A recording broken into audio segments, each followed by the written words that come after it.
بسم اللہ الرحمن الرحیم۔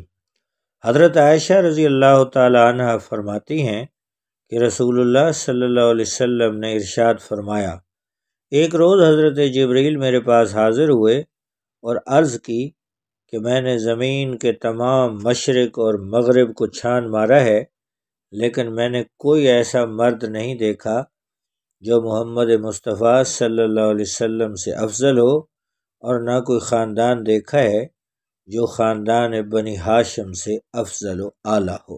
حضرت انس رضی اللہ تعالی عنہ سے روایت ہے کہ شب معراج نبی کریم صلی اللہ علیہ وسلم کی خدمت میں سواری کے لیے براق پیش کیا گیا تو براق نے شوخی دکھانا شروع کی۔ حضرت جبریل امین نے اسے جھڑک کر کہا، کیا اللہ کے محبوب محمد مصطفیٰ صلی اللہ علیہ وسلم کے سامنے شوخی دکھا رہے ہو؟ آج تک تیری پشت پر کوئی ایسا آدمی سوار نہیں ہوا جو بارگاہ الہی میں ان سے زیادہ معزز و محترم ہو۔